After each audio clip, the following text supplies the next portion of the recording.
Hey, what's up, everybody, and welcome back to That Triathlon Show, the podcast presented by scientifictriathlon.com. I'm your host, Michael, and this episode is Q&A number 11. And just to remind you, as always, if you have questions that you want me to answer on the podcast, send them to me on michael@scientifictriathlon.com, and that's Michael with a K, or on Facebook. There is a Facebook Messenger widget on my website, scientifictriathlon.com, so you can send it through that one as well. Before we get into today's question, big thanks to Stack, who is sponsoring this episode. Stack has several power meter models, but all of them are completely silent. They have no wear and tear on the tire, so your bike is always race ready. And they fold really nicely and are low and small and portable. You can transport them in a large backpack. You can store them under your bed if you're a bit low on space, and they are just great trainers overall. The new Stack Zero Halcyon won the Eurobike 2018 award for best bike training accessory, so that is a great achievement, and you can check all of their models out on stackzero.com. That's STAC 0 spelled out.com. It's linked to in the episode description, and you can take 20% off your order with the promo code ThatTriathlonShow, all one word, all caps. And a big thank you to Roka, who is also sponsoring this episode. Roka is a brand that's trusted by top triathletes like Mario Mola, Flora Duffy, Gwen Jorgensen, if we can still count her as a triathlete. I guess she's still an athlete. Javier Gomez, and many, many others. And for good reason. Their products are really, really amazing. I talked many times about how much I love my Maverick X wetsuit and my Gen 2 Elite tri-suit. Both of them, I think, are fantastic products that really, really, they do make me faster. So really great products that I can highly recommend. And Roka now, as you have heard, have distribution through the UK and the EU, so no more import taxes and customs duties when you import to the EU or the UK. That's all in the past, which is great, fantastic news. So you can go to their website, roka.com, and just choose your location from the drop-down menu in the top right corner, or you can go directly to uk.roka.com or eu.roka.com for those regions. And that is it. Then, of course, remember to take 20% off your order with the promo code ThatTriathlonShow, all one word, all caps. All right, so today's episode comes from David in Sheffield, United Kingdom. He writes, "Hi, Michael, I'm a regular listener of your podcast. Keep up the good work, it's a great listen. Hopefully you'll be able to answer a question I got regarding using different heart rate zones for different sports. I'm relatively new to using a heart rate monitor. For the last 10 months, I've been simply using a heart rate monitor to ensure that my easy days are actually easy. So that is my comment. This is very good use of a heart rate monitor." David writes, "I keep my heart rate under 142 BPM. This follows the MAF formula, and MAF refers to the maximum aerobic function by Dr. Phil Maffetone. That formula is 180 minus my age. But this also happens to be 77% of my max heart rate. I got the figure of 77% of max heart rate from your interview with Matt Fitzgerald in episode 152. I'm now looking to start setting my heart rate zones. I read in various places that I should use different heart rate zones for different sports, but I'm confused why this is the case. From reading various articles from Phil Maffetone, I get the impression that heart rate at aerobic threshold is the same for all sports." And here David links to an article that by Phil Maffetone that I'll link to in the episode description as well. He cites Phil Maffetone. "A frequently asked question is whether different heart rates should be used for different sports. For example, should the maximum aerobic heart rate as determined by the 180 formula while swimming be different when the same athlete is cycling or running? How about walking or tennis? The short answer is no. The 180 formula holds true for all aerobic training activities. At the same heart rate, all sports require essentially the same levels of metabolic activities." And there the citation ends. And David continues, "Based on this, if it is the case that the aerobic threshold occurs at the same heart rate for all sports, then why would you set different heart rate zones for different sports?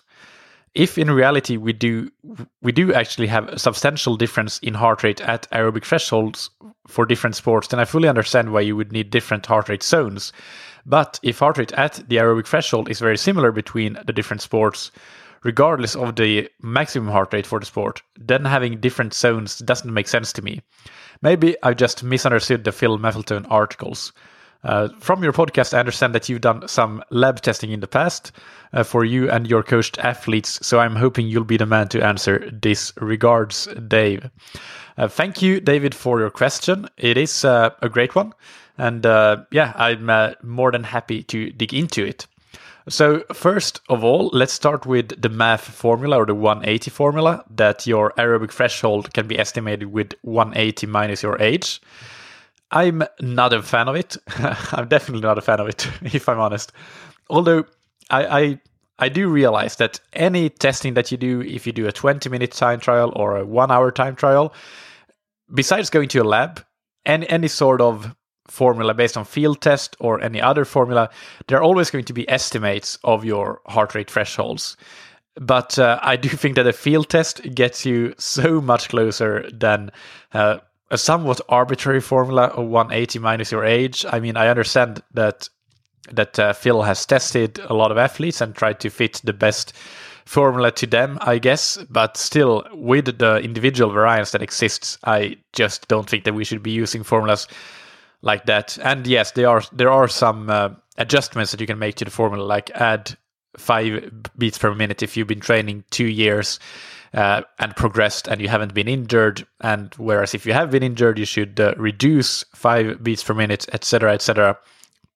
Regardless of this, I am not a fan of that, and so I don't recommend anybody to use the MAF formula or the MAF method for that matter.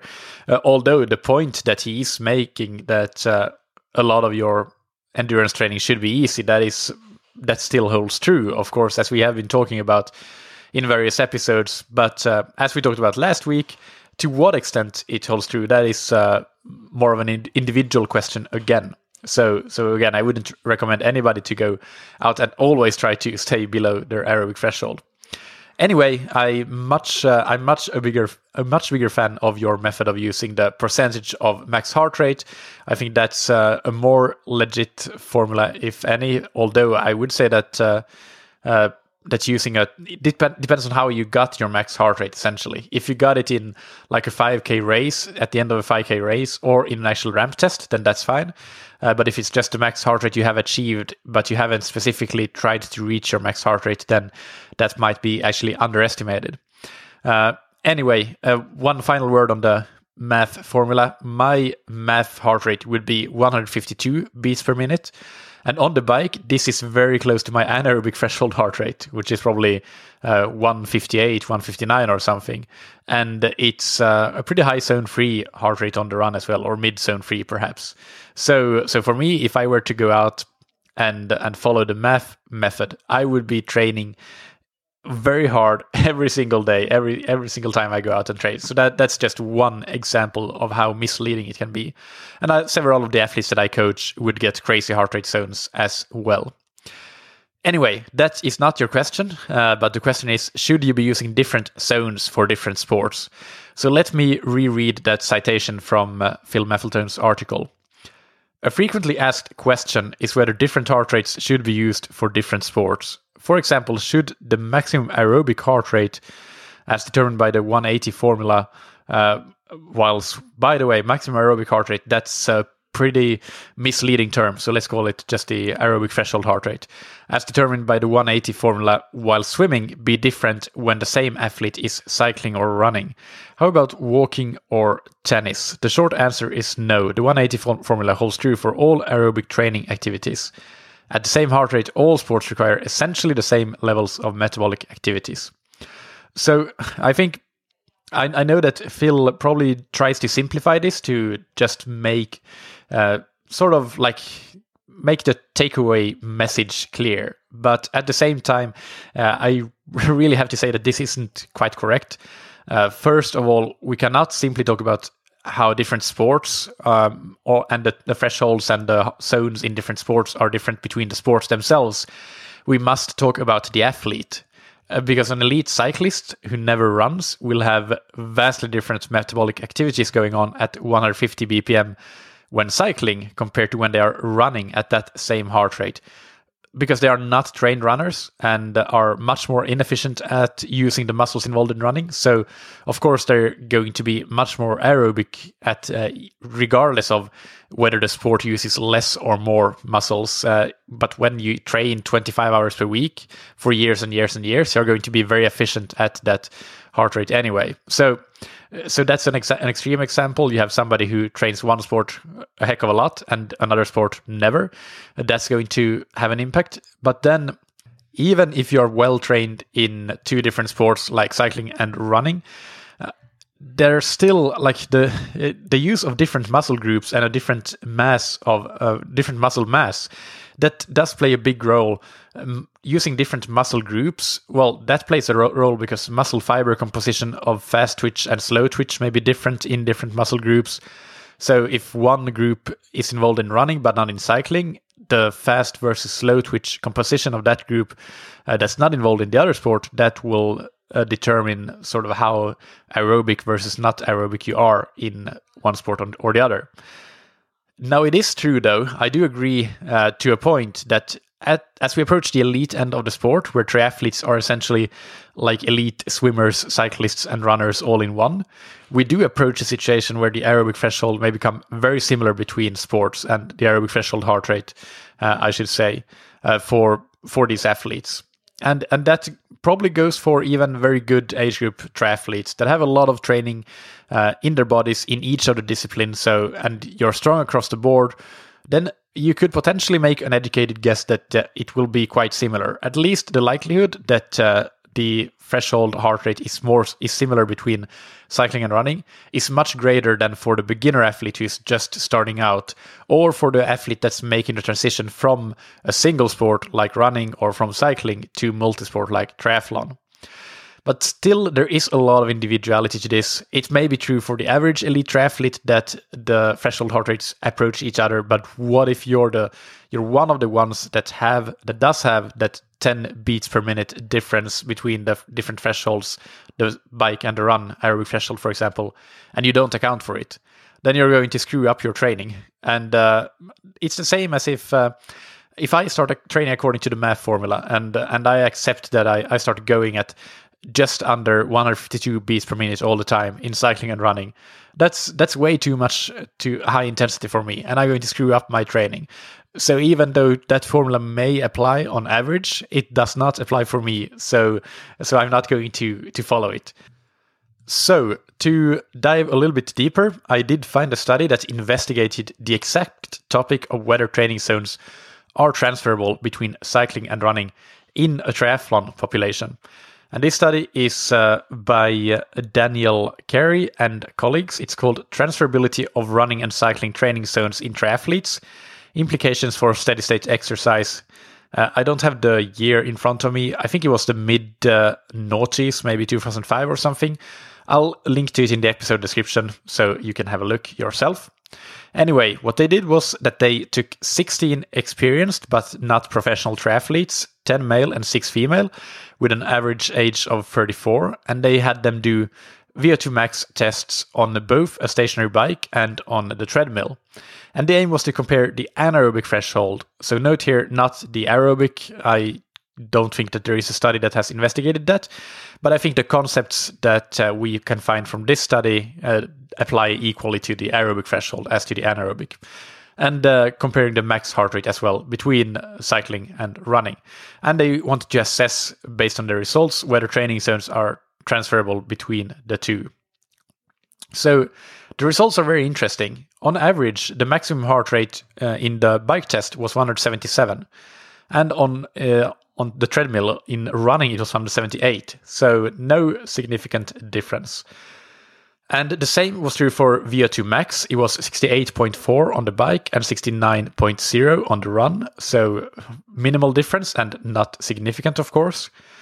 And the aerobic threshold heart rate was 153.9 on the bike and 157 on the run. So only a 3.1 beat per minute difference, which is not much, and the difference was not statistically significant. So a comment here, with that high VO2 maxes, high 60s on average, and many of the male athletes were probably in the low 70s, since we had both male and female athletes here. That means that these are definitely sub-elite athletes, and the VO2 max values in themselves could put them in the elite category if they were training like elites. But anyway, back to the question at hand.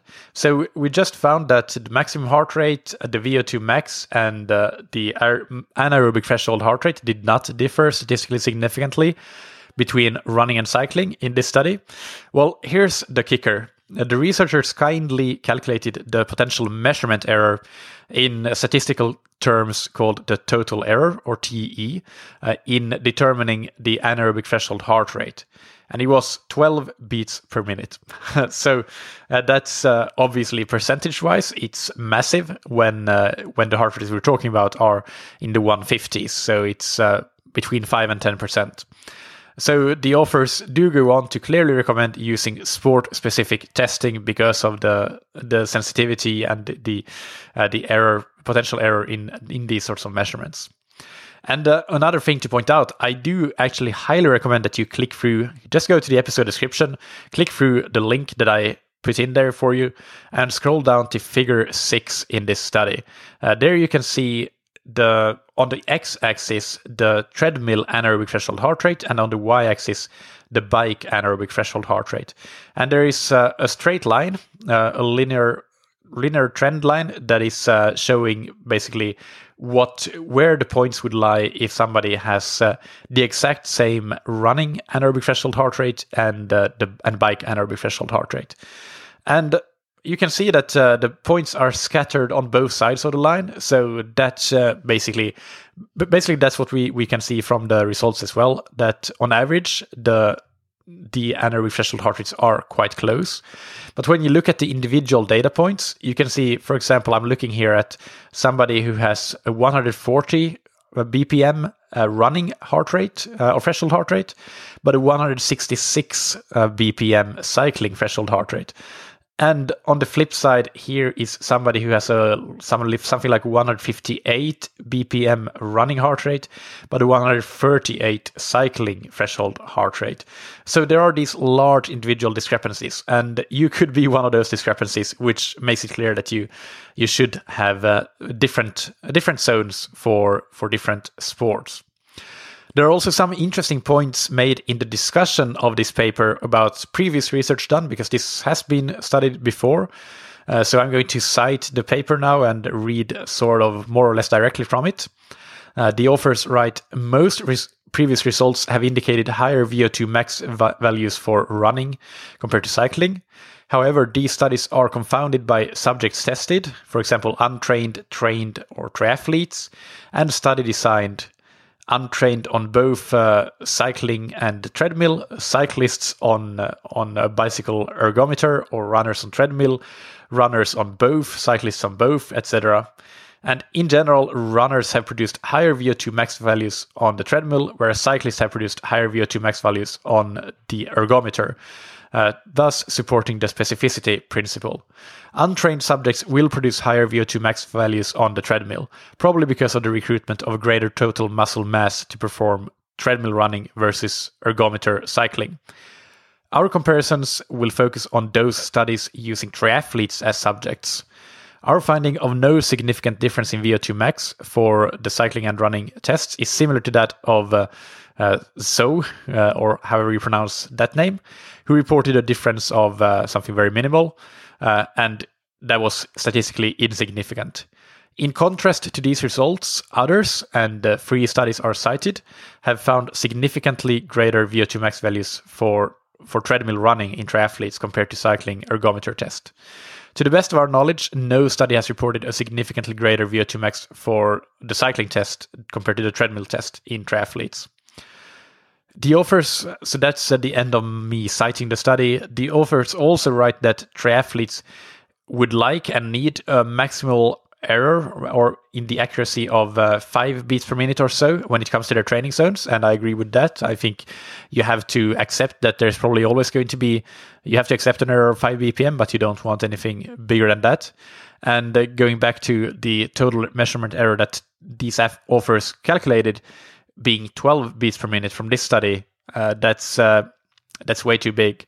And when actually went on to analyze the individual data for each of these triathletes and found that only 5 of the 16 triathletes, if they were to apply one of the training zones, for example, the cycling training zones for running or vice versa, so just using one generic set of threshold in this case, not zones, but only 5 of 16 would fall within that range. So very few were actually within the same range, even though there was statistically insignificant differences between the averages.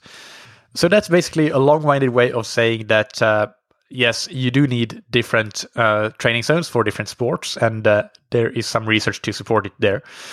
To give you one final example, since you mentioned lab test, the most recent lab result I have from an athlete that I coached that included both cycling and running lab tests, and which ideally want to do in the same time period, so in the same month or so at least. That's from February of this year, of 2018. And this athlete, he conducted these tests on consecutive days, so cycling on one day and running the next, or vice versa. I don't quite remember. But his aerobic threshold heart rate, and in this case we do have the aerobic threshold and not the anaerobic threshold, was they were 136 beats per minute for cycling and 147 beats per minute for running. So there you go. That's 11 beats per minute difference for this athlete, and that just goes to show that he needed different training zones for different sports. So Dave, to sum up, the answer to your question is that the aerobic threshold likely does not occur at the same beats per minute for different sports for an individual, even though it may, on average, at the elite end of sports at least. So do set sport-specific zones for sure. That's my recommendation. So as mentioned, I'll link to the research paper that I referenced in the episode description. It's a good one, so definitely check it out. I'll also link to the Maffletone article that Dave cited in his question. My advice is to only use that to give you some context for this question, not to guide your training. There are some good points in Maffletone training, don't get me wrong. I'm not trying to put it down and discredit it completely, but at the same time, I think it's a bit of an oversimplification. So a house cleaning out item before we end this episode. Some listeners have requested to hear more about my own personal training and racing and other things going on around it, like nutrition, gear, things I invest in, etc. So this has been requested by some, and it would be sort of like a regular case study, if you will. And I would be happy to share my progress and be very transparent with everything I do. And any practical takeaways from it, of course, that's what I would try for you to get from them. So not just for it to be about my training, but actually what you can learn from it. That would be very important for me if I were to do something like this. And if I were to do this, I would probably dedicate one episode per month to this sort of episode. And I would make sure to have the show notes for this episode on the website, so you can go and check out my training and the stats, etc. The highs and the lows, everything would be in written form as well on the website. With me working towards my main goal, 70.3 Worlds in Nice in September, but there will be plenty of racing along the way as well. I'm not sure yet if I'm going to do this, and I want to hear your opinion. Is this something you would like to see, or is this something that you would not like to see? Would you prefer that I keep the format the way it is and not introduce this new type of episode? Give me your feedback. Send it to me on michael@scientifictriathlon.com. My email address is also in the episode description, by the way. It's Michael with a K. Or send it to me through a Facebook message on scientifictriathlon.com. And let me know, yay or nay, do you want these sort of my individual training, racing, case study episodes or not on a monthly basis? Looking forward to hearing your feedback on that. Big thanks before we end this episode to Roka for sponsoring this episode. You can find them on roka.com. That's roka.com. And you can take 20% off your entire order with the promo code ThatTriathlonShow, all one word, all caps. And thank you to Stack, that you can find on stackzero.com. That's STAC, zero spelled out.com. They sell the world's quietest bike trainers, and you can get them for 20% off with the promo code ThatTriathlonShow, all one word, all caps. Thank you, as always, for listening. Keep training smart and keep loving triathlon.